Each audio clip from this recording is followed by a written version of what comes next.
Final সেটেলমেন্টে যে gratuity সেটা কিন্তু তারা পায়নি। 2020 সালের পর থেকে 2025 সালে এই যে 5 বছর, এই 5 বছর পরে মানে 2025 সালে আরেকটা পে স্কেল পাওয়ার কথা ছিল। এর মধ্যে প্রতি বছরই তো কেউ না কেউ অবসরে গেছে, তারা সবাই এই অধিকার থেকে কিন্তু বঞ্চিত হয়েছে, ঠিক কিনা? সবাই কিন্তু আওয়াজ দিবে। তাহলে 2025 সাল পর্যন্ত যারা অবসরে গেছে তারা কেউ কিন্তু এই পে স্কেল না হওয়ার কারণে তারা সারা জীবন যে চাকরি করে, এই যে আপনারা এখন এখানে বেশিরভাগই তরুণ প্রজন্ম, তাই না? আপনাদের যে তারুণ্যের শক্তি, আপনাদের যে জীবন যৌবন সবটাই কিন্তু সরকারকে দিচ্ছেন। এই পুরা যৌবনটা কিন্তু আপনারা সরকারের সেবায় ব্যয় করছেন, কিন্তু এই যখন আপনি তরুণ থাকবেন না, বৃদ্ধ অবস্থা হয়ে যাবেন। এই যে আমাদের একজন মুরব্বী, ওনার চাকরি আছে কতদিন? 2 বছর চাকরি আছে। তাহলে এই 2 বছর পরে উনি নিশ্চয় ওনার পরিবারে ওনার একটা নিশ্চয় আশা আকাঙ্ক্ষা আছে যে আমার এই চাকরি জীবনে আমি যে টাকাটা পাবো সেটা দিয়ে আমি একটা ভালো কাজ করব, হয়তো একটা বাড়ি করব, নালে একটা কাজ করব, নালে একটা জমি কিনবো। সারা জীবন সরকারকে আমি দিয়েছি, সরকার যাওয়ার সময় আমাকে কি দিল, আমি সরকারের কাছ থেকে কি পাবো? তাহলে এই পে স্কেলটা যদি না হয় তাহলে কিন্তু ওনারা পাবে না। তাহলে 2025 সালের আগ পর্যন্ত যারা গেছে তারা পায়নি।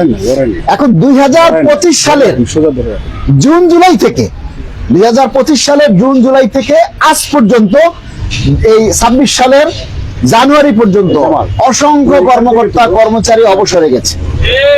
এখন যদি এই নির্বাচনের আগে এই পে স্কেলের গেজেটটা জারি না হয় তাহলে কিন্তু আগামী 3 বছরে আর গেজেট হওয়ার কোনো সম্ভাবনা নেই। তাহলে এই যে কর্মকর্তা কর্মচারী যারা অবসরে গেছে তারা কিন্তু এই সেটেলমেন্ট থেকে, এই আর্থিক সুবিধাটা থেকে তারা কিন্তু বঞ্চিত হবে, ঠিক কথা না? আজকে যাদেরকে যারা 78,000 টাকা বেতন পাচ্ছে, 78,000 টাকা এই পে স্কেলে প্রস্তাব করা হয়েছে তাদের জন্য 1,60,000 টাকা। তাহলে যেই কর্মকর্তারা 1,60,000 টাকা নিয়ে অবসরে যাবেন আর তারা 78,000 টাকা নিয়ে যদি অবসরে যায় তাহলে তাদের গ্র্যাচুইটি প্রাপ্তিটা কি সমান হবে? তাহলে এই পে স্কেল বাস্তবায়নের জন্য যারা 1,60,000 টাকা পাবেন তাদের ভূমিকাটা কতটুকু হওয়া উচিত? তাদের সবার আগে দায়িত্বটা এই বাস্তবায়নের দায়িত্ব পালন করা উচিত না?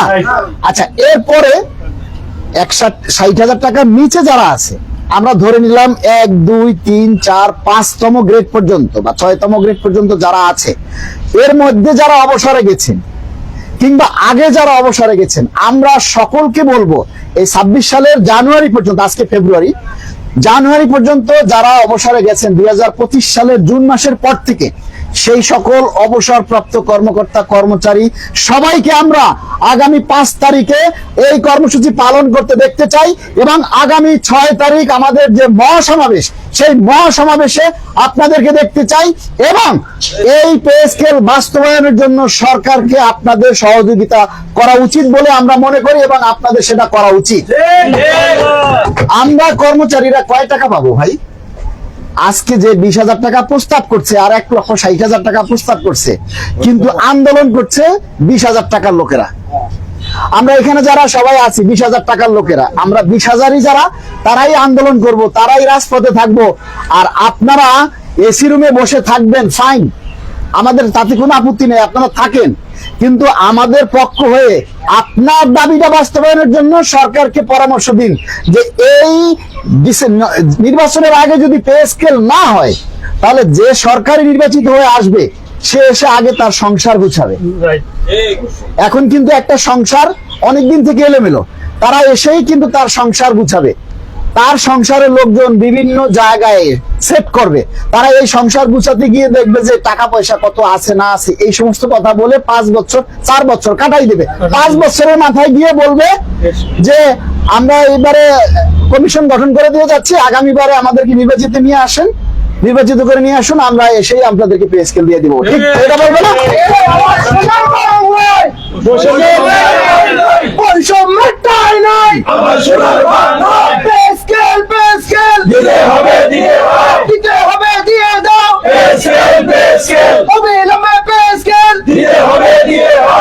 তাহলে এই যে আপনারা পে কমিশন গঠন করছেন, আমরা আপনাদের কাছে চেয়েছিলাম যে একটা মহার্ঘ ভাতা, আপনারা সেই মহার্ঘ ভাতাটা দেন নাই, দিয়েছেন 10% বিশেষ ভাতা, 5% তো আগেরই ছিল, আপনারা দিচ্ছেন 10%। 10% ভাতা আমরা হাতে পাইনি, পরের মাসে পাবো, তার আগেই কিন্তু আমাদেরকে আপনারা পে কমিশন গঠন করে দিয়েছেন। আমরা অত্যন্ত আশা ভরে খুশি হয়েছি আপনাদের উপরে যে আপনারা দেওয়ার জন্যই, যেহেতু বিশেষ ভাতা পাওয়ার আগেই পে কমিশন গঠন করছেন, এত তাড়াহুড়া করে আমরা সবাই কর্মচারীদের পক্ষ থেকে ধন্যবাদ জানাইছি, কৃতজ্ঞতা বোধ করছি।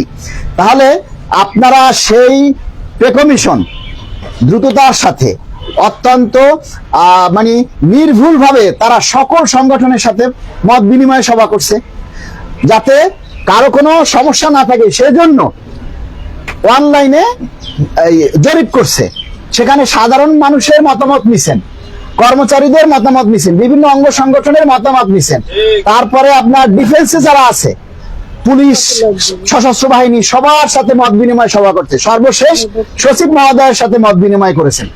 এই যে এতগুলো ফর্মালিটিস করে পে কমিশন একটা প্রস্তাব তৈরি করেছে, সেই প্রস্তাবটা যদি আপনারা বাস্তবায়ন করে না যান, পরবর্তী সরকার আসলে প্রস্তাব বুড়িগঙ্গায় ফেলে দিবে। কমিশন তো দূরের কথা, পরবর্তী সরকার এসে কিচ্ছু রাখবে না। তাহলে আপনারা এই যে কমিশন নিয়ে এত কষ্ট করলেন, আমাদের 10 বছরের যে কষ্ট, এগুলির কি লাভ হইল? আমরা সরকারকে বিভিন্ন ভাবে আলটিমেটাম দিয়েছি, কোনো আলটিমেটাম আপনারা আমলে নেন নাই।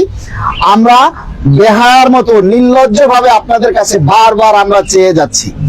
এখন আপনাদের উপদেষ্টারা যারা নীতি নির্ধারক, তারা এক এক সময় এক একজনে এক এক রকম মন্তব্য দিয়েছেন, এক একজনে এক এক রকমের মন ভাঙার গল্প শুনিয়েছেন। আমরা এই সমস্ত গল্প আর শুনতে চাই না।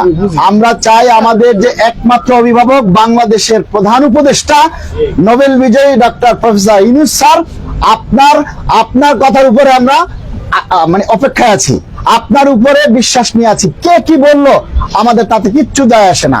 আমরা চাই এই নির্বাচনের আগে, অর্থাৎ আগামী 6 তারিখের আগে আমরা এই পে স্কেলের গেজেট চাই। অন্যথায় সারা বাংলাদেশ থেকে, সারা বাংলাদেশের প্রত্যন্ত অঞ্চল থেকে কর্মকর্তা কর্মচারী যারা আছে, পরিবার সহ ঢাকায় যদি এসে অবস্থান করে, আপনি সামলাতে পারবেন না। আর আমার কোন কর্মচারী ভাইয়ের গায়ে যদি হাত উঠে, আমার কোন কর্মচারী ভাইয়ের যদি গ্রেপ্তার হয়, বা আমার কোন কর্মচারী ভাইয়ের যদি মানে কোন প্রশাসনিক ভাবে কোন দপ্তর থেকে কোনো ক্ষতি হয়, তাহলে সারা বাংলাদেশ কিন্তু দাবানল জেলে উঠবে।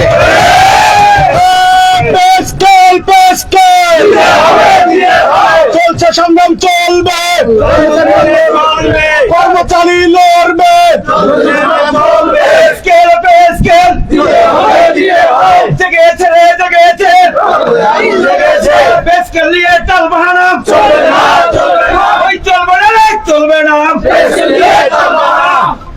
আপনারা জানেন যে দাবি আদায় ঐক্য পরিষদ থেকে কর্মসূচি ঘোষণা করে, সেই একটা কর্মসূচিকে আমরা লক্ষ্য করে আমরা সেই কর্মসূচি সবাই আমরা পালন করছি। এখন যদি দাবি আদায় ঐক্য পরিষদ একটা কর্মসূচি দেয়, আমরা একটা কর্মসূচি দেই, আরেকজন একটা কর্মসূচি দেয়, তাহলে বিশৃঙ্খলা হবে।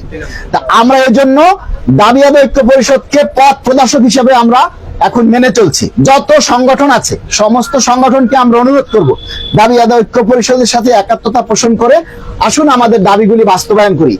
এই যে আমরা আপনাদেরকে নিয়ে বসেছি, সারা বাংলাদেশের সমস্ত অঞ্চল, উপজেলা, জেলা, সব জায়গায় মানুষকে আমরা বলতে চাই, আজকে আপনারা এক্সাম্পল, আপনারা উদাহরণ, এভাবে আপনারা সব জায়গায় শাখা পোশাখা আমাদের সমিতির অঙ্গ সংগঠন হিসেবে শাখা কমিটি গঠন করুন। এতে হবে কি, একটা কমিটি যখন গঠিত হয় একটা অঞ্চলে, তখন সেই কমিটির নেতৃত্বে সবাই ঐক্যবদ্ধ হয়। তা না হলে কিন্তু কারো কোনো দায়বদ্ধতা থাকে না, কার নেতৃত্বে কে যাবে, কার নেতৃত্বে কে কোথায় যাবে, তাই না?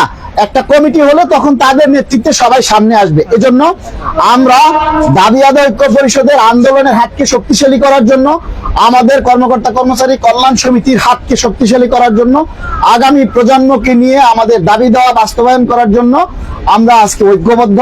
আমরা আপনাদেরকে অনুরোধ করব এবং আপনাদের মাধ্যমে সারা বাংলাদেশকে অনুরোধ করব, আমাদের আন্দোলন কখনো সরকারের বিরুদ্ধে না।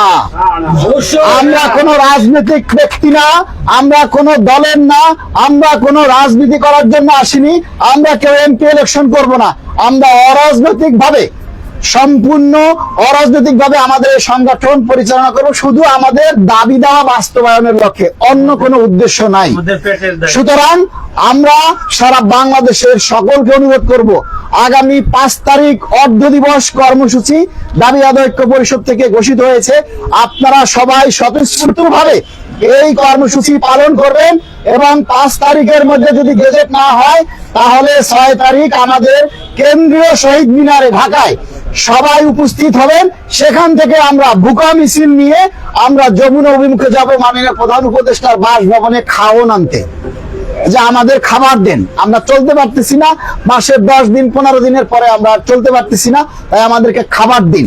আমরা বুকা মিছিল নিয়ে যাব এবং যমুনা অভিমুখ সহ আমরা সারা ঢাকা শহরে আমরা অবস্থান করব। যতক্ষণ পর্যন্ত আমাদেরকে গেজেট না দিবেন আমরা রাজপথে উঠবো না, প্রয়োজনে রাজপথে ঘুমাবো, রাজপথে বসে থাকবো। এই মতামত নিয়ে, এই প্রকল্প, এই সংকল্প নিয়ে আপনারা সবাই আগামী 6 তারিখ সকালে 9টার মধ্যে কেন্দ্রীয় শহীদ মিনারে আপনারা সমবেত হবেন, যদি 5 তারিখের মধ্যে গেজেট জারি না হয়। আমরা সবাইকে সালাম জানিয়ে, আমরা সবাইকে ঐক্যবদ্ধ ভাবে থাকার জন্য, আমরা এখানে যারা আছি আমরা কেউ কারো সাথে বিরোধ করব না, আমরা সবার সাথে একটা সৌহার্দ্য সম্পর্ক গঠন করব, এক ভাইয়ের বিপদে আরেক ভাই এগিয়ে যাব, এটাই হচ্ছে আমাদের অঙ্গীকার এবং সেই লক্ষ্যে আমরা কাজ করে যাব। বাংলাদেশ সরকারি কর্মকর্তা কর্মচারী কল্যাণ সমিতি সকল কর্মকর্তা কর্মচারীদেরকে নিয়ে আগামী বাংলাদেশকে সুন্দর করার জন্য, আগামী বাংলাদেশের আরো সহনশীল করে নিয়ে যাওয়ার জন্য আমরা কাজ করব।